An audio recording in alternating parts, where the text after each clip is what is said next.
Sometimes you just have to move on an opportunity when it's there. We just bought a Bandage company. We just bought a seventh company, and it's out of my wheelhouse, but we're excited about it. And it was just the opportunity was there, and we had to move on it. We just bought it. I know that sounds crazy because I'm more experienced in real estate. Bedrock's a real estate company buying short-term rentals. We've helped people buy like 5,000 over the years. We manage those pieces of real estate. We launched that product 5 years ago. We're managing 100 to 200 properties every single month, providing reporting, accounting, administrative, LLC setup, compliance, property manager setup, property manager oversight, all that. So really, my babies have always been in real estate. We have the 21 car Turo fleet out in Charleston. That's about $250,000 of assets out there. We're doing 20, 30 trips a week. I've got 2 full-time 1099s out there. But this Bandage company just came up and it was too interesting to let it go. I forgot to introduce myself. My name is Jeremy Watson. Over the past 25 years, I've started 30 companies. Currently, I am running 7. Also, I've spent 10 years adjacent to financial advice. In that time, I was consulting full-time on about $300 million. Currently, I hate the freaking entrepreneurial landscape because it is covered with scams where experts promote free webinars and they turn out to be neither expert nor free.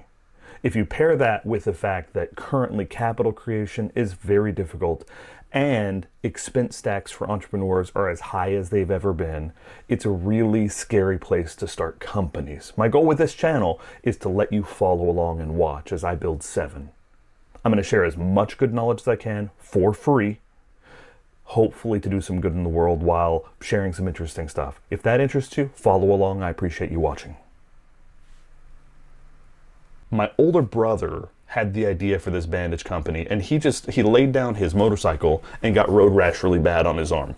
And so he went and he got Band-Aids. And really the only way that like you typically deal with road rash is you just get gauze and then like Coban, which is that plasticky stuff, or gauze and Ace bandages. And that's the freaking worst. Like gauze, as soon as you click on the link below, let's watch that next video if you're interested. You put it on a wound, it becomes part of the wound. It's gonna seep because wounds are really active and gooey at the beginning, if you know. It's gonna seep. And so when it seeps, you're gonna have to peel that bandage off to get new ones on. It's heinous. It's just a heinous process, and it's kind of industry standard. You put the stuff on, it seeps up while the wound's really active, and then you either take the bandage off and let the wound heal dry, and it scabs, and kind of 2 weeks later it's done, or you rebandage and keep it, you keep reapplying kind of dressings to it until it gets not seepy enough, just so you don't bump it on everything. And my brother freaking hated that. Now, he and I are both brothers, and we both think similarly.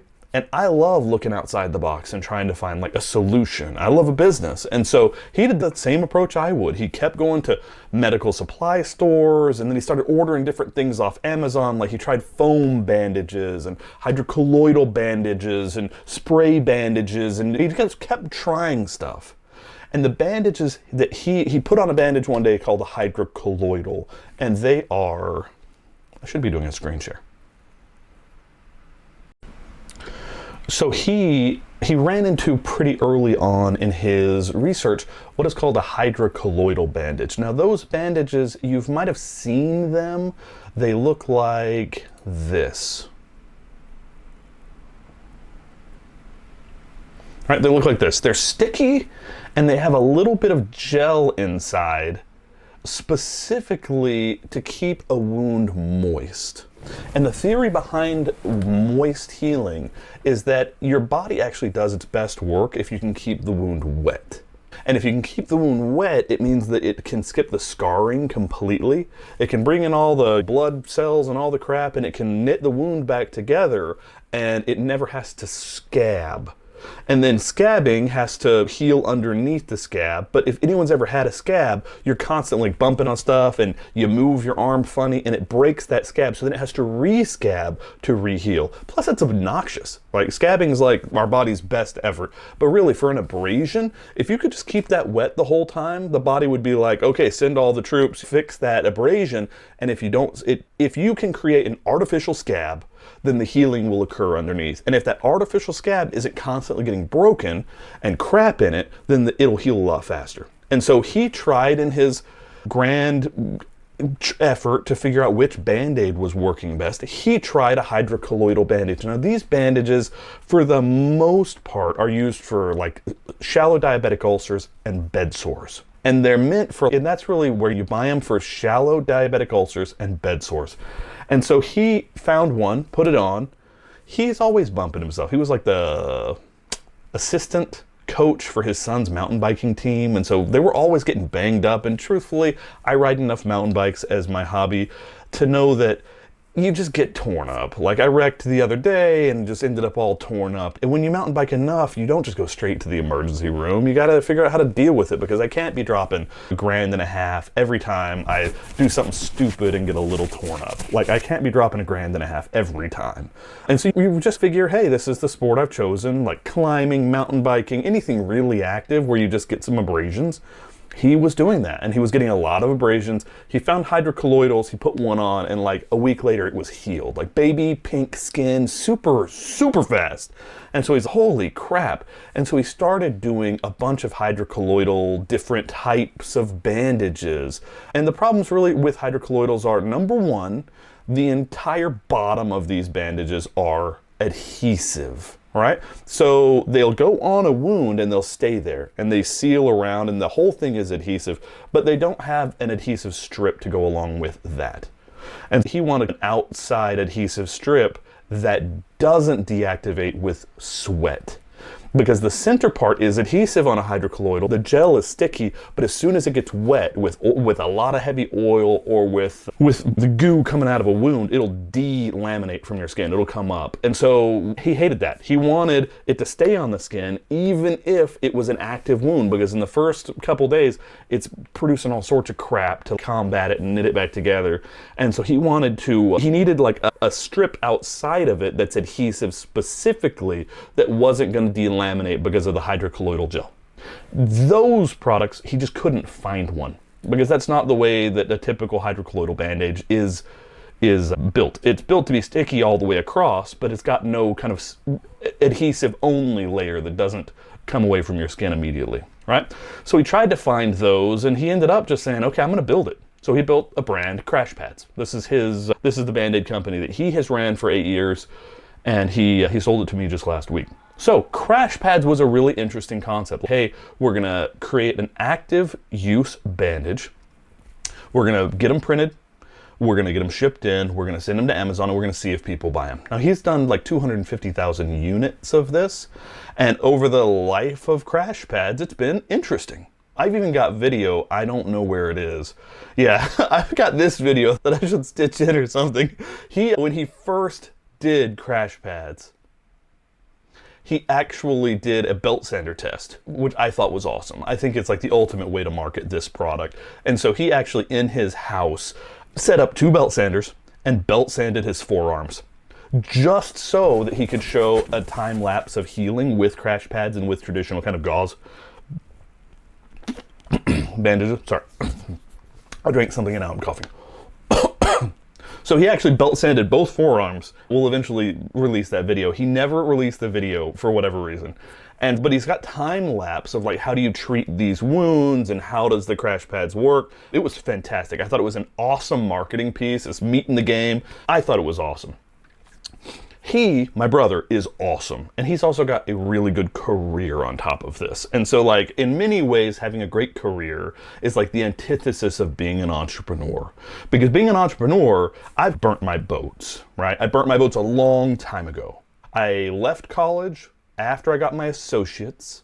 And for the next how long have I been doing this? 2007. It's 2025. For the next 20 years, I built companies, sold companies, built companies, went into financial advice for a decade to learn a lot more, built companies, built companies, built companies. And so I know that I am unemployable, right? I know that no one in this world is ever going to pay me what I pay me, right? Because on a resume, he's got an associate's and a whole bunch of companies that he screwed with, and there's no way to communicate that type of value proposition to an employer. So for me, I knew this path means I am unemployable basically forever, and I'm gonna have to make this happen on my own. 401k, that's up to me. Retirement, that's up to me. Insurance, that's up to me. All of it, playing without a net, right? So for me, I wake up in the morning and I say, hey, I've got to make this happen, right? For example, this morning I was on a call for 2 hours with people about this channel, designing, posting schedules and who's in charge of the next phase of this thing and where's the links going and where's the editing platform. This is what I do all day long because it's all up to me. But you have to be a certain amount of hungry to be an entrepreneur. You have to. And my brother Jeff, I love him forever. He's the greatest, and he's always been a huge support to me. He's always saved my butt when it all went to hell. But he has got a great job, and Crash Pads has never been the main focus. And he realized pretty early on, like, it really is a marketing play. It's really an educating the client play. So he realized this was a marketing play. Right? It's effectively, okay, you got to get this into people's hands. You got to tell people, the difference between hydrocolloidal bandages and other bandages. You got to do some pay per click and get people to start buying these bandages and trying these bandages. And eventually, you'll have a product that people know and you'll get some market share. And then you'll have to deal with much bigger fish like Johnson & Johnson. They'll start marketing their own active bandage and it's going to become a brand play. And so at the end of the day, because of the good job, he just never had the time. And because of some other things, life gets in the way. He just never had the time. So he calls me 2 weeks ago. We've been chatting, and I think I'm going to sell it. And I'm like, okay, have you tried this and this and this? And he's okay, let me try some of those. So he tries some of those, and then a couple weeks goes by, and he says, have you tried this and this? And he's, no, I'm just tired of it, man. I'm just tired of it. And so he texts me out of the blue. I see a Facebook listing go up, Crash Pads for sale. And at a price that I was like, dude, I'd like that for that price. And so I call him and say, hey, what is it going to cost for me to be the one who buys it? I want to take a swing at the marketing of this before you stop. Because I've done a lot of marketing. I've done a lot of marketing for Bedrock. I've done a lot of marketing for Turo. We've done a lot of marketing for Watson Home. And so we've done some marketing. Now that's not my expertise, but as my career goes on and on, I'm doing more and more marketing than anything else. I'm having to learn a lot more about marketing. And I just said, hey, what is it going to take for us to buy this? And so at the end of the day, we worked out a deal. I gave him X amount of dollars, which was less than he was asking for, but I kept 10% of the company. And then I hired immediately a brother-in-law of mine who does marketing specifically. He runs his own marketing firm, but he's young and hungry. And I said, hey, if you can help me get this off the ground, you can have 30%. And so I spent the money. I'm backstopping the acquisition. I'm using my experience in growing companies to help my brother-in-law grow this company. And then my brother-in-law is actively running the company day to day. And then he and I meet twice a week for an hour where we talk about progress and what he needs from me. So I've bought a bandage company, but I haven't really outlaid a ton of my time or a ton of capital to do. And I think it could be an incredible company to watch grow.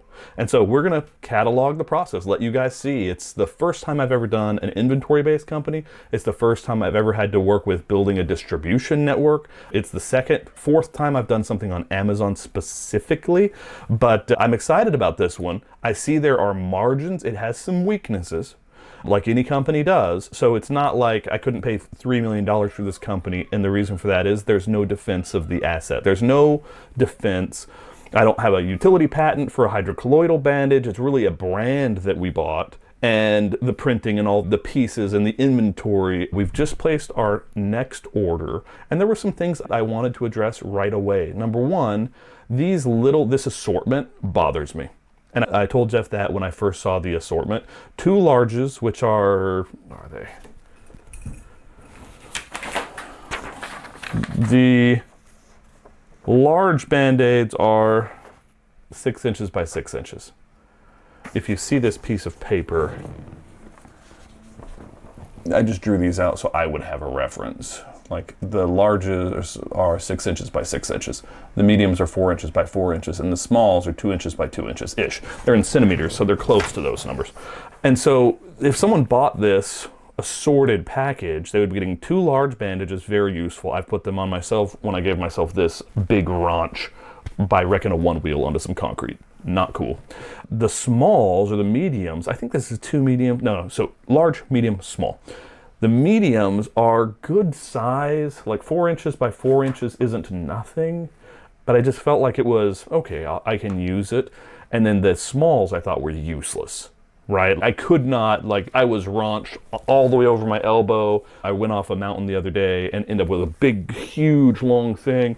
I thought the smalls were useless. Now, it turns out they're super useful for acne because you just put them on and they don't come off and it heals and it hides it. And if we can get some that are skin tone, we'll use those like crazy. But I just really felt like the assortment, because there were so many smalls involved, was a bad product offering. And I liked the larges, but I really wanted an extra large. And my reasoning behind that is, even a 4x4, I'll use my hand. A large is like as big as my palm without my fingers here. This is a 4x4 right there. And so what I wanted was like an extra large. Like an extra large, because in this picture's perfect, right? Like, hey, if you get a big long road rash, I wanted to be able to take one bandage and put it right over the top of my whole thing. And if I'm looking for a bandage like the size of my whole hand to like wrap, then I really am looking for a bandage that falls in the large, right? My hand is like 8 inches by 8 inches, something like that, when it's outstretched, right? 8 by 8. And so that's what I wanted, like something that was the size of my hand that you can just put on. And then they didn't order those at all. So he didn't have that product offering. And so the first couple things we needed to do was adjust the product offering. Number one, I don't want this sorted, because I feel in the reviews, that's half the negative reviews, is like, hey, these small bandages are useless, right? And number two, I wanted mediums, larges, and extra larges, which they didn't have, the extra larges. And we just went ahead and ordered and reprinted our first round of crash pads.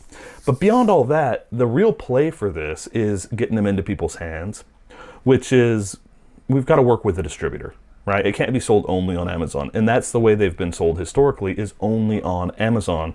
And I think that's a huge mistake. I love my brother, wonderful guy. I think it's a huge mistake. You gotta be in a distributor. And the reason for that is every person who rides a bike ever in the history of the world goes to the bike store at least twice a year to get a nice bike. Goes in twice a year to get their bike tuned up. I have 2 electric mountain bikes because I'm 42 and I freaking love electric mountain bikes. And you take them in twice a year to get them serviced. And while you're there waiting for the guy in front of you to be done, or after you're done and just looking around, everyone goes to the wall of treats. And on that wall of treats is like new bike stems and new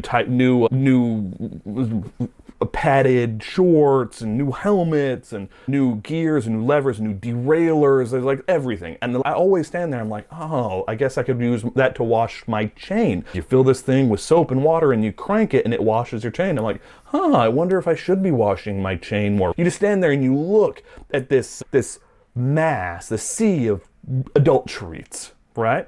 And you pick something up, 35 bucks, 25 bucks, 22 bucks, and more than that, you know that such a treat exists. So when your chain's all disgusting and you're like, dude, this lube I'm using sucks, right? Hey, at the bike shop, there's that chain cleaner cranker thing. I hope it works well. And so you can always go to Amazon, buy one, right? Or you go back to the bike shop next time you're there, right? This bandage has to be at the bike shop in the wall of treats, right? Because when you're looking at the wall of treats, you should see bandages for road rash, which don't exist anywhere else. They don't exist because we invented them, or Jeff invented them. And so you've got to be able to just stand there and be like, oh yeah, some bandages for the next time I totally eat it. Okay, I'm gonna buy one of these just to keep it in the pack, right? Or you totally eat it and you're like, okay, I need to swing by the bike shop and get some of those bandages that are specifically for this. Like the fact that my brother never went down that path, I have to try it before he sells this company to someone else. I have to try to solve this marketing crack, right? And yes, I know it's out of my wheelhouse, but it wasn't that expensive. And if we can do a good job, we can create a really good, consistent form of revenue that I'm really excited about. So we bought a Bandage company. It's number 7 of the companies that I'm currently building. My capital, I'm going to say with inventory, I'm going to be about 100 grand into this company with my first order, maybe a little less, right? Maybe a little less, 50 grand, 100 grand, somewhere in there. So our first order will be about 50, 100 grand into this, and I think we're going to do super well. I honestly think it's a really good product. I really like the product, and I've used the product. I just couldn't let him sell it to someone else without giving it a shot. If you're enjoying this, follow along. We just bought a company, a bandage company, not what I'm used to. Not gonna stop me. Like and follow along. If that video interested you, kind of following along as we build one of these 7 companies, the next video I think you will like is the 1-year look back, kind of retrospective we did on Turo. We have 21 cars on Turo, about $250,000 in assets. We've been on that platform for 2.5 years, but I did a look back at a year and what we learned, how does the insurance work, just an introduction to Turo as a car sharing platform. But you might enjoy a retrospective, really walking through the first parts of Turo and start following our, hey, we have a 21 car Turo fleet storyline. That's below. I appreciate you watching. I really appreciate the opportunity to do this, and I'm loving running all these companies.